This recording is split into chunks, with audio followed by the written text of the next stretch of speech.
Metamorphic rocks ऐसे rocks होते हैं जो कि ऑलरेडी एग्जिस्टिंग रॉक्स के फॉर्म चेंज होने की वजह से बन जाते हैं। ये कोई नए रॉक्स नहीं होते, पहले से ही रॉक कोई है। सेडिमेंट्री भी हो सकता है, इग्नियस भी हो सकता है और मेटामॉर्फिक भी हो सकता है। उसी का फॉर्म दोबारा चेंज होने की वजह से रॉक्स बन जाते हैं। इग्नियस रॉक्स में हमने पढ़ा था कि लावा ऊपर आता है, ठंडा हो जाता है तो इग्नियस रॉक्स बनते हैं, लेकिन उसका कंपोजिशन चेंज नहीं होता। उसमें ग्रेन्स बनते हैं, छोटे बने बड़े बने वो अलग चीज़ है। ग्रेन्स का ऑर्गेनाइजेशन जो होता है वो पैटर्न वो अलग अलग हो सकता है सब में, लेकिन उसका कंटेंट वही रहता है, कंपोजिशन उसकी वही रहती है, मोर और लेस मिनरल्स उसमें वही मिलेंगे जो उस लावा में थे।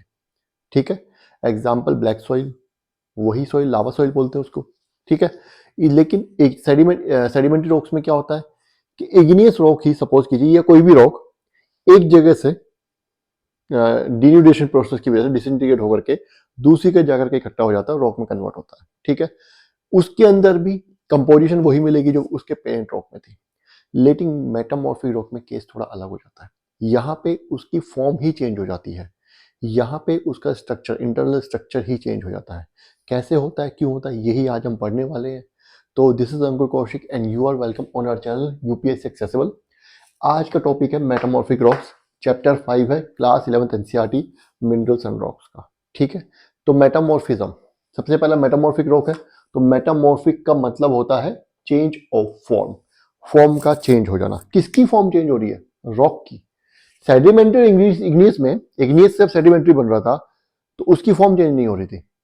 इग्नियस तो बना लावा से, तब भी चेंज नहीं हुआ, इंटरनल स्ट्रक्चर कंपोजिशन सेम रही। इग्नियस जैसे सेडिमेंट्री बना तो वो डिसइंटीग्रेट होकर के दूसरी जगह चला गया, रॉक बन गया वहां पर पे, by the process of lithification. पढ़ा हम लिथिफिकेशन क्या होता है, लेकिन उसका स्ट्रक्चर, इंटरनल स्ट्रक्चर चेंज नहीं हो रहा था। यहाँ पे स्ट्रक्चर चेंज हो जा रहा है। किस वजह से हो जा रहा है?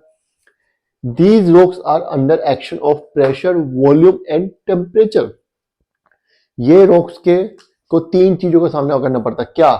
प्रेशर में चेंज होता है, इसके वॉल्यूम में चेंज होता है और टेम्परेचर में चेंज होता है। मतलब एक रॉक जो रखा हुआ है, सपोज कीजिए मैं हूं, मेरे ऊपर अभी एटमॉस्फेरिक प्रेशर पड़ रहा है, आपके ऊपर भी पड़ रहा है, लेकिन सब अभी अगर सपोज कीजिए कोई मुझे ऊपर से ऐसा दबाने लगे, प्रेशर पड़ने लगे, तो मेरा अंदर का तो सब कुछ हिल जाएगा ना। ऐसा लाखों, बहुत ज्यादा प्रेशर, लाखों टाइम तक मैं तो पूरा दब के घुस जाऊंगा जमीन में, ऐसा होगा ना। मेरा वॉल्यूम भी चेंज हो जाएगा, यही तो होता है। और टेम्परेचर, टेम्परेचर भी बढ़ेगा। अगर टेम्परेचर भी बढ़े, मान लीजिए मैं एक अभी जिस कंडीशन में हूँ वहाँ पे, हम लोग जहाँ अर्थ के ऊपर रहते हो, नॉर्मल टेम्परेचर जो है वो 15-16 डिग्री है। अगर हम कहीं ऐसी जगह चले जाए, ऊपर स्काई में चले जाए जहाँ पे टेम्परेचर ज़्यादा होता है, तो हम फ्रीज हो जाएंगे, हमारे स्ट्रक्चर चेंज हो जाएगा, हमारे अंदर जो पानी है वो फ्रीज हो जाएगा। ऐसा होगा ना। तो वही रॉक्स के साथ भी होता है। टेम्परेचर जब चेंज होगा, प्रेशर का, अमाउंट ऑफ प्रेशर जो उनके ऊपर पड़ रहा है वो चेंज होगा और उनके वॉल्यूम में चेंज आएगा, तो उनका अंदर का कंपोजिशन जो बदल जाएगा, उनकी फॉर्म चेंज हो जाएगी। इस प्रोसेस को मेटामॉर्फिज्म बोलते हैं और ऐसे बनने वाले रॉक्स को मेटामॉर्फिक रॉक बोलते हैं। ये पेरेंट्स रॉक से बिल्कुल अलग होते हैं, इनका स्ट्रक्चर चेंज हो जाता है। ठीक है, वो क्या चेंज हुआ, कितना चेंज हुआ, डिपेंड करता है कितना प्रेशर पड़ा, कितना वॉल्यूम चेंज हुआ और कितना टेम्परेचर चेंज हुआ। समझ आ गया? आइए, सबको यहां तक समझ आ गया, आगे बढ़ते हैं। मेटामॉर्फिज्म ओकर्स कब होता है metamorphism? When rocks are formed down due to lower levels by tectonic processes. क्या कह रहा है? मान लीजिए कोई टेक्टोनिक प्रोसेस हुआ, सपोज कीजिए ये हमारा एक रॉक है, ये हमारा यहाँ पे रॉक पड़ा हुआ है? अब क्या हुआ, यहाँ पे डाइवर्जिंग बाउंड्री हो गई। डाइवर्जिंग बाउंड्री होगी तो यहाँ पे ट्रेंच बनेगी, तो ये रॉक जो है ये सबडक्ट हो जाएगा, यहाँ पे, ये यहाँ पे आ गया और इसके ऊपर सरफेस हो गया, इसके ऊपर फिर से क्रस्ट बन गई है। तो ये जो सारा क्रस्ट है ये इसके ऊपर फोर्स डाल रहा है कि नहीं डाल रहा है? डालेगा ना। तो वही कह रहा है कि when occurs when rocks are force down, rock जो है फोर्स डाउन होते हैं, रॉक्स नीचे चले जाते हैं टेक्टोनिक प्रोसेस की वजह। टेक्टोनिक प्रोसेस मतलब यही भूकंप, अर्थक्वेक वगैरह।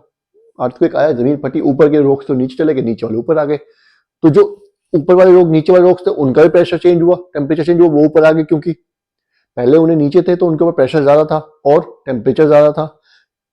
अब जब वो ऊपर आ गए तो उनका प्रेशर कम हो गया, टेम्परेचर बढ़ गया उनके ऊपर। ठीक है, वहीं जो रॉक्स ऊपर थे अब नीचे चले गए हैं, उनके ऊपर प्रेशर बढ़ गया है पहले के कंपैरिजन में और टेम्परेचर भी बढ़ गया है। नीचे तो टेम्परेचर ज्यादा है ना। कोई रॉक अगर अर्थ के क्रस्ट के ऊपर है और वो टेक्टोनिक प्रोसेस की वजह से 50 फीट या 15 फीट या 1 किलोमीटर, 2 किलोमीटर, 4 किलोमीटर नीचे चला जाए, तो उसके ऊपर प्रेशर भी बढ़ेगा ओवरलाइंग जो रॉक्स है उसके ऊपर प्रेशर डालेंगे ना। मान लीजिए यहाँ पे रॉक छोटा सा पड़ा, मैं उसके ऊपर पैर रख के खड़ा हो जाऊं, तो उसके ऊपर मेरा प्रेशर पड़ा ना मेरे वेट का, है ना, और टेम्परेचर तो बढ़ेगा ही, नीचे जैसे जैसे नीचे आता है टेम्परेचर बढ़ता है, ये तो हमने पढ़ा ही हुआ है। ठीक है, वही ये कह रहा है कि टेक्टोनिक की वजह से, टेक्टोनिक प्रोसेस की वजह से कोई रॉक अगर नीचे चला गया तो उसका क्या बोलते हैं, उसके उसका मेटामॉर्फिज्म हो जाता है, उसका स्ट्रक्चर चेंज हो जाएगा। समझ गए। और दूसरा केस क्या है, नेक्स्ट केस क्या है, when molten magma rising through crust comes in contact with crustal rocks. अब एक यहाँ पे केस और है। पहले केस में तो क्या कह रहा है कि रॉक नीचे चला गया, दूसरे केस में कह रहा है कि मान लीजिए ये हमारा क्रस्ट है, अब यहाँ पे मैग्मा राइज हो गया, यहाँ पे बाउंड्री बनी, मैग्मा राइज आ गया और लावा ऊपर फैला। हमने तो पढ़ा था कि लावा ऊपर फैलेगा, ये तो हमने पढ़ा हुआ है ना, लावा ऊपर फैलता है। अब ये लावा तो ऊपर फैलेगा, इग्नियस रॉक बन जाएगा ठंडा होकर के, लेकिन जो रॉक यहां पे प्रेजेंट है, ये यहां पे, इस बेचारे का क्या होगा, इसके बारे में सोचा कभी? नहीं सोचा ना, सोचो अब। ये रॉक पहले क्रस्ट के ऊपर था, इसके ऊपर नाक के ऊपर प्रेशर था, अब इस सारे लावा का प्रेशर इस रॉक के ऊपर आएगा, इसके भी आएगा ना, पहले खुली हवा में था, अब क्योंकि गरम गरम लावा, इसका हजारों सेंटीग्रेड टेम्परेचर है, टेम्परेचर भी बढ़ गया इसका। समझ गए, समझ आ रहा है यहां तक। दूसरे केस में मेटामॉर्फिज्म का ये होता है, मेटामॉर्फिज्म बनने होके 3 केस बताए यहाँ पे एनसीईआरटी ने। पहला क्या कि कोई रॉक नीचे पहुंच जाए टेक्टोनिक प्रोसेस की वजह से, तो मेटामॉर्फिक हो सकता है, मेटामॉर्फिज्म हो सकता है। दूसरा कि रॉक तो ऊपर ही है क्रिस्टल, लेकिन उसके ऊपर लावा आ जाए, तो मेटामॉर्फिज्म हो सकता है। तीसरा क्या बता रहा है ये, और यहां से start, underline rocks are subjected to great amounts of pressure by overlying rock. क्या कह रहा है ये कि सपोज कीजिए ये एक रॉक है, इसके ऊपर दूसरा रॉक है, इसके ऊपर तीसरा रॉक है, इसके ऊपर चौथा रॉक है, इसके ऊपर पांचवा रॉक है, ऐसे ऐसे रॉक्स बनते जा रहे हैं या क्रस्ट बनती जा रही है ऊपर। ठीक है, तो ये जो नीचे वाला रॉक होगा, ये जो नीचे वाला रॉक होगा, इसके ऊपर तो प्रेशर टेम्परेचर बढ़ता जा रहा है ना धीरे धीरे, हमें तो पता ही नहीं चल रहा, लेकिन बढ़ रहा है, तो इसका भी मेटामॉर्फिज्म हो सकता है। एक एग्जांपल और देता हूं मैं आपको। सपोज कीजिए अगेन ये हमारी क्रस्ट है, यहां से लावा निकला, लावा फैला, इग्नियस रॉक्स बने होंगे, लेकिन ये लावा टाइम के साथ ये लावा जो और फैलता जा रहा है, बड़ा होता जा रहा है। तो अगेन इसी रॉक में, लावा में ही इग्नियस रॉक, ये सबसे नीचे वाला जो इग्नियस रॉक होगा, इसके ऊपर तो टाइम के साथ प्रेशर बढ़ता जा रहा है ना, और ये ठंडा भी, पहले स्टार्टिंग में तो इसका टेम्परेचर कम हो गया होगा, लेकिन जब दूसरी लेयर इसके ऊपर आई होगी लावा के, तो फिर दोबारा इसका टेम्परेचर बढ़ गया, अब ठंडा धीरे धीरे होगा। तो इसका भी मेटामॉर्फिज्म हो सकता है क्या, कि अंडरलाइंग रॉक के ऊपर प्रेशर टेम्परेचर बढ़ता रहेगा, तो उससे भी मेटामॉर्फिज्म हो सकता है। मेटामॉर्फिज्म का मतलब फॉर्म ही तो चेंज होनी है, फॉर्म अपने आप, जब ये पहले ऊपर था, अब इसके ऊपर बहुत सारे रॉक्स आ गए, अभी नीचे आ गया है, तो इसकी फॉर्म चेंज हो जाएगी, क्योंकि प्रेशर, वॉल्यूम और टेम्परेचर में चेंज आया है। इसका दबेगा तो वॉल्यूम भी तो चेंज हो जाएगा, इसका होगा या नहीं होगा, है ना, वही चीज। ठीक है, नेक्स्ट क्या बोल रहा है, metamorphism is a process by which already consolidated rocks undergo recrystallisation. क्या कह रहा है कि ऑलरेडी एक रॉक बन चुका है, अब उसका रिक्रिस्टलाइजेशन हो रहा है। क्रिस्टलाइजेशन हमने पढ़ा था, इग्नियस रॉक्स जब बनते हैं, जब लावा बाहर आएगा, अगर लावा क्रस्ट के ऊपर आ चुका है मैग्मा, तो लावा बन चुका है, तो वो जल्दी से ठंडा हो जाएगा, तो क्रिस्टल जो होंगे छोटे बनेंगे। समझ आ गया। लेकिन अगर लावा क्रस्ट के नीचे ही है, मैग्मा क्रस्ट के नीचे ही है, और वो कहीं पे किसी दरार में भर गया या कहीं भी रुक गया, ऊपर नहीं जा पाया, तो वो धीरे धीरे ठंडा होता है। ऐसे टाइम में क्रिस्टल जो होते हैं बड़े होते हैं। ठीक है, अब उन क्रिस्टल्स का, जैसे भी क्रिस्टल होंगे, मान लीजिए ये पहले बड़े क्रिस्टल थे, लेकिन अब इसके ऊपर वजन बढ़ गया, तो उन क्रिस्टल का साइज चेंज हो जाएगा और उनका ऑर्गेनाइजेशन का पैटर्न भी चेंज हो जाएगा। अगेन ये बोल रहा है कि रिक्रिस्टलाइजेशन और reorganisation of grains of metal of rocks. ठीक है ना, जो रॉक्स के अंदर ग्रेन्स होते हैं उनका रिक्रिस्टलाइजेशन होगा। पहले अगर छोटे थे तो बड़े हो सकते हैं या और ज्यादा छोटे हो सकते हैं, पहले अगर बड़े थे तो छोटे हो सकते हैं और ज्यादा बड़े हो सकते हैं, कुछ भी हो सकता है। ठीक है, डिपेंड करता है प्रेशर और वॉल्यूम में कितना क्या चेंज आया और टेम्परेचर में, उसके ऊपर डिपेंड करता है। ठीक है, और रीऑर्गेनाइजेशन, और उनका ऑर्गेनाइजेशन भी दोबारा होता है, पैटर्न भी चेंज हो जाता है। ठीक है, of minerals with in original rocks, original rocks के अंदर ही, मतलब ये एक रॉक है, इसके ऊपर प्रेशर बढ़ा, टेम्परेचर बढ़ा इसका, और इसका वॉल्यूम चेंज हुआ, तो यही रॉक टाइम के साथ दूसरे रॉक में चेंज हो जाएगा। ये होता है मेटामॉर्फिज्म। समझ आ गया यहां तक? ठीक है, आगे बढ़ते हैं। आप मेटामॉर्फिज्म के बारे में आगे बढ़ते हैं। मेटामॉर्फिज्म कितने टाइप का होता है और क्या क्या चीजें होती हैं, इसके बारे में हम पढ़ते हैं आगे। ठीक है, चलिए।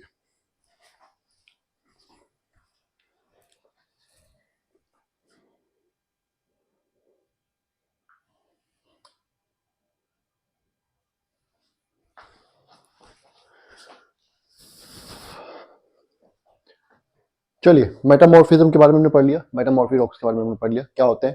फॉर्म चेंज हो जाती है उनकी, और कुछ नहीं होता। ठीक है, किस वजह से होती है? वॉल्यूम, प्रेशर और टेम्परेचर में चेंज आने की वजह से रॉक का इंटरनल स्ट्रक्चर चेंज हो जाता है। सिंपल सी बात है, जरा पेचीदा नहीं बनाते, इसे कॉम्प्लेक्स नहीं करते हैं। अब आ जाइए, मेटामॉर्फिज्म दो टाइप का होता है। पहला डायनेमिक, दूसरा थर्मल। नाम से पता चल गया, थर्मल तो टेम्परेचर से होगा। डायनेमिक के बारे में थोड़ा पढ़ लेते हैं। Mechanical disruption and reorganisation of original minerals.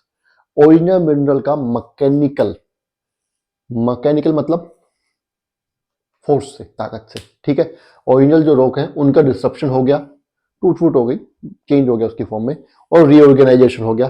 कैसे? विद इन रॉक्स, रॉक के अंदर ही। किस वजह से? Due to breaking and crushing without any appreciable caring.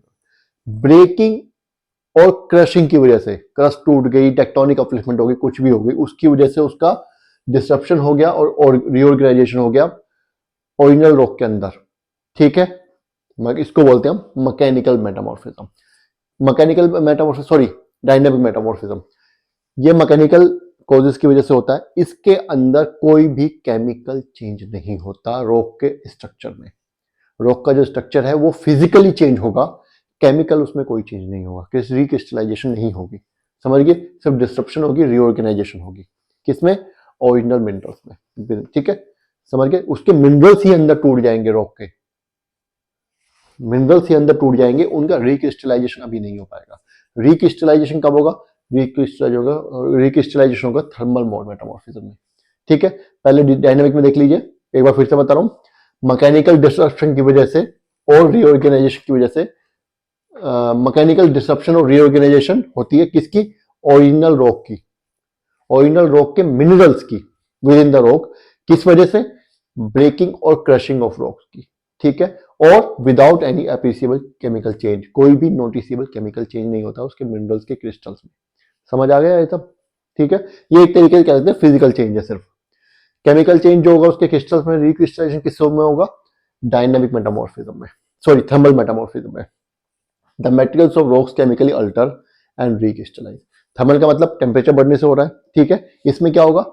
इनका केमिकल, रॉक का जो केमिकली अल्ट्रेशन हो जाएगा और रिक्रिस्टलाइजेशन हो जाएगा। जो उसके मिनरल्स हैं उनका केमिकली अल्टर हो जाएंगे वो, और उनका रिक्रिस्टलाइजेशन हो जाएगा। ठीक है, मिनरल का फॉर्म भी चेंज हो जाएगा। समझ आ गया? आगे चलते हैं। अब थर्मल मेटामॉर्फिज्म दो तरह का होता है। पहला तो होता है कॉन्टैक्ट मेटामॉर्फिज्म। कॉन्टैक्ट मेटामॉर्फिज्म मैंने बता दिया, आपको भी एग्जांपल दिया था कि क्रस्ट है, लावा आया, ऊपर फैल गया। ठीक है, तो ये जो ऊपर रॉक था अभी डायरेक्ट कांटेक्ट में आ गया लावा के मैग्मा के, तो इसका टेम्परेचर और प्रेशर अपने आप बढ़ जाएगा। इसका टेम्परेचर भी बढ़ जाएगा, इसके ऊपर प्रेशर भी बढ़ जाएगा, और इसी रॉक में लावा ऐड भी हो जाएगा, है ना? यही हमें पढ़ना है। क्या करिए NCERT? The rocks came in contact with hot including magma and lava. के रॉक्स जो है वो हॉट इंक्लूडिंग मैग्मा और लावा के कॉन्टेक्ट में आ गया। अब ये यहां भी हो सकता है और ये यहां कहीं भी हो सकता है, ये बात ध्यान रखिएगा। अंदर भी हो सकता है, क्रस्ट के ऊपर ही जरूरी नहीं, अंदर भी हो सकता है। एंड रॉक मटेरियल्स रिक्रिस्टलाइज, और रॉक मटेरियल जो होंगे वो रिक्रिस्टलाइज हो जाएंगे। वो तो पता ही है, जब टेम्परेचर बढ़ेगा तो फिर दोबारा धीरे धीरे ठंडा होगा तो रिक्रिस्टलाइज हो जाएंगे। प्रेशर भी बढ़ता ही जा रहा है, इसके ऊपर लेयर के ऊपर लेयर के ऊपर लेयर बढ़ती जाएगी लावा की, तो प्रेशर भी बढ़ता जाएगा, तो रिक्रिस्टलाइजेशन स्टार्ट हो जाएगा। कैसे? अंडर हाई टेम्परेचर के अंदर। ठीक है, समझ आ गया यहां तक? चलिए। Often new materials form out of magma, lava are added to rock। ज्यादातर क्या होता है, जो रॉक होता है उसमें नया मटेरियल जुड़ जाता है, जो कि किस वजह से बना होता है? लावा और रॉक। यही है ना, इस रॉक पे क्या होगा? इस रॉक पे लावा भी जुड़ जाएगा, सिंपल सी बात है। मेटामॉर्फिक रॉक के चारों तरफ लावा से बना हुआ रॉक भी होगा। समझ आया? मतलब metamorphic rock plus igneous rock दोनों जुड़ जाएंगे आपस में। ठीक है, जीएस में और डेप्थ में पढ़ेंगे। अब ये दूसरा टाइप का आ गया रीजनल मेटामॉर्फिज्म। कॉन्टेक्स्ट समझ आ गया, अब रीजनल आ जाएगा। रॉक्स अंडरगो रिक्रिस्टलाइजेशन, इसमें रॉक्स जो होते हैं रिक्रिस्टलाइजेशन होते हैं ड्यू टू डीफॉर्मेशन, उनका डीफॉर्मेशन होता है, उनकी फॉर्म।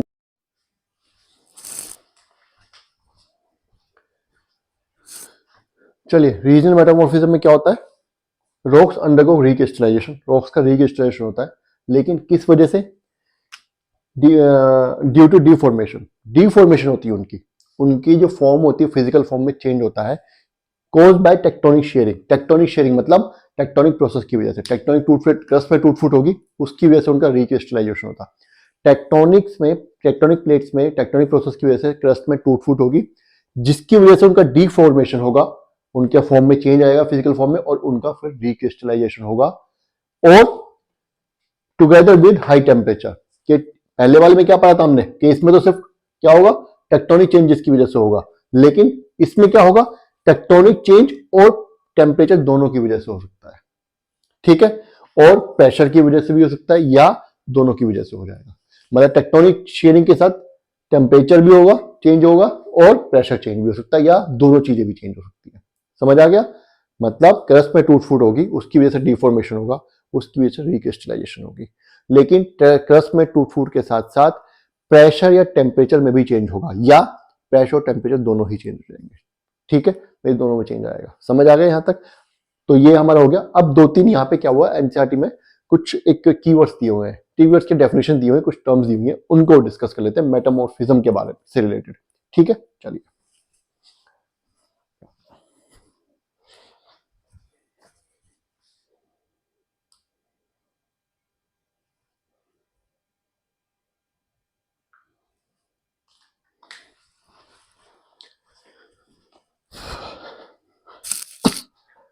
चलिए, अब एनसीईआरटी क्या बोल रही है, अब एनसीईआरटी बोल रही है लीनिएशन या फोलिएशन के बारे में।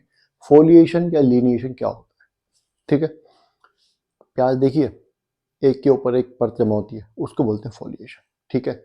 यहाँ पे उल्टा है, यहाँ पे कुछ अलग तरीके का है, क्या है, in the process of metamorphism, कि मेटामॉर्फिज्म हो रहा है किसी रॉक का, लेकिन सम रॉक ग्रेन्स और minerals get arrange in layers और ऑन लाइंस। क्या होता है कि कुछ रॉक और मिनरल जो लाइन बाय लाइन होते रहते हैं। समझ आया कैसे, एग्जांपल देता हूं एक, ये हमारा रॉक है, इग्नियस रॉक है, या कोई भी मान लीजिए, इग्नियस ही मान लेते हैं, इसका डिनोडेशन हुआ और सेडिमेंटेशन स्टार्ट हो गया, ये यहां जाके इकट्ठा होना स्टार्ट हो गया, ठीक है। अभी सेडिमेंट्री रॉक बन रहा है, लेकिन मैंने आपसे क्या बताया, सेडिमेंट्री रॉक लेयर्स में मिलते हैं, सेडिमेंट्री रॉक्स जो होते हैं लेयर्स में मिलते हैं। सपोज कीजिए पहली लेयर बनने के बाद इसका थोड़ा डिनोडेशन हुआ ऊपर का 10% का, ये 10% यहाँ पे इकट्ठा हो गया। अब ये सेडिमेंटेशन कुछ टाइम के लिए रुक गया, कहीं और से सेडिमेंटेशन स्टार्ट हुआ और यहां पे दिख लेयर बन गई दूसरी, फिर यहां पे स्टार्ट हो गया, फिर यहां से लेयर आ गई तीसरी, फिर वहां से स्टार्ट हुआ, वहां से लेयर आ गई। तो मतलब ए के बाद एक्स, बी के बाद वाई, सी के बाद जेड, ए बी सी इसका पार्ट है, एक्स वाई जेड उसका पार्ट है, लेकिन अल्टरनेटिव आ रहे हैं, ए के बाद एक्स आ रहा है, बी के बाद वाई आ रहा है, सी के बाद जेड आ रहा है। समझ गए, red yellow red yellow red yellow, या कुछ भी हो सकता है पैटर्न, ठीक है, जरूरी नहीं है। तो इस तरीके लेयर्स की अरेंजमेंट जो होती है मेटामॉर्फिक रॉक्स में, उसको हम फोलिएटेड या लीनिएटेड बोलते हैं, लीनिएशन बोलते हैं। आगे पढ़ते हैं, in the process of metamorphism in some rocks grains और minerals get arrange in layers और लाइंस। ग्रेन्स और मिनरल्स जो होते हैं वो लाइंस में अरेंज हो जाते हैं, ठीक है, समझ आ गया। मतलब एक के बाद पैटर्न चलता है, ये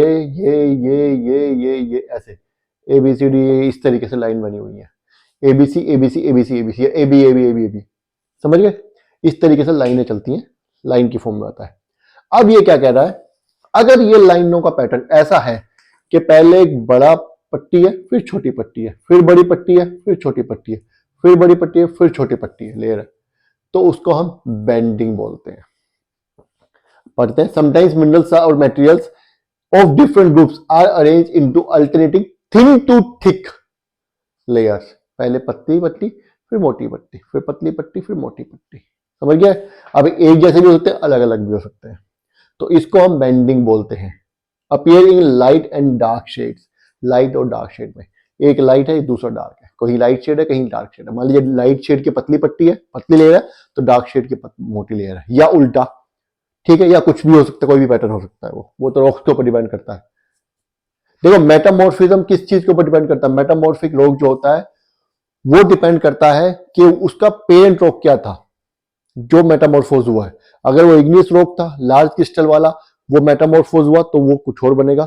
अगर वो इग्नियस रॉक था स्मॉल क्रिस्टल वाला, तो वो कुछ और बनेगा। अगर वो सेडिमेंट्री रॉक था तो वो कुछ और बनेगा। ठीक है, मेटामॉर्फिज्म के बाद सेडिमेंट्री रॉक भी अलग अलग टाइप के होते हैं, सबका पता है क्या कौन सा क्या बनेगा। इन सब के एग्जांपल्स जो है, कौन सा इग्नियस रॉक क्या बनता है, कौन सा सेडिमेंट्री रॉक मेटामॉर्फिज्म के बाद क्या बनेगा, और कौन सा मेटामॉर्फिक रॉक मेटामॉर्फिज्म दोबारा मेटामॉर्फिक हो जाए तो मॉर्फोज हो जाए तो क्या बनेगा, वो सब एनसीईआरटी में नहीं दिया हुआ। वो सब जीसी लियोंग में जब मैं पढ़ाऊंगा तब देख बताऊंगा आपको, या जब पुरानी एनसीईआरटी पढ़ाऊंगा 6, 7, 8 की, तब बताऊंगा आपको उनके एग्जांपल। और जीएस में तो बताना ही है। ठीक है, तो अभी के लिए पेशेंस रखिए, बाद में बताया जाएगा। ठीक है, तो ये हो गया क्लियर। और ऐसे रॉक्स जो होते हैं जिनमें बेंडिंग पाई जाती है उनको हम बेंडेड रॉक्स बोलते हैं। यहां तक क्लियर हो गया। अगेन वही बात आ गई, type of metamorphic rocks depend upon original rocks that were subjected to metamorphism. वही बात आ गई, जिन रॉक्स का मेटामॉर्फिज्म हुआ है वो रॉक्स कैसे थे, उसके बेसिस पे मेटामॉर्फिक रॉक के कैरेक्टरिस्टिक्स डिसाइड किए जाते हैं। ठीक है, जैसा पेरेंट रॉक होगा वैसा ही उसका बेटा होगा, वैसा ही वो मेटामॉर्फोज होने के बाद वो बनेगा। ठीक है, जैसा बाप वैसा बेटा। समझ आ गया। नेक्स्ट, अब इनका क्लासिफिकेशन देख लेते हैं क्या क्या कैसे होता है। क्लासिफिकेशन सिंपल सा है, फोलिएटेड और नॉन फोलिएटेड। फोलिएटेड अगर पर लेयर्स हैं तो फोलिएटेड है, लेयर्स नहीं है तो फोलिएटेड नहीं है। लेयर्स बेंडिंग भी वाली भी हो सकती है। समझ आ गया। चलिए नेक्स्ट हमारे कुछ एग्जांपल दिए हुए एनसीईआरटी में, उनको एक बार देख लेते हैं। पहला है निजोइड है, दूसरा ग्रेनाइट है, तीसरा साइनाइट है, चौथा स्लेट है, फिर सिस्ट है, मार्बल है, क्वार्जाइट है। ये हमारे मेटामॉर्फिक रॉक्स के एग्जांपल्स हैं, ये आपको याद होनी चाहिए। ठीक है, तो मुझे ऐसा लगता है कि यहां तक सब कुछ चीजें क्लियर हो चुकी हैं। कुछ समझ नहीं आया तो कमेंट कर दीजिएगा, और लाइक और सब्सक्राइब प्लीज करते रहिएगा। ठीक है, चलिए, थैंक यू।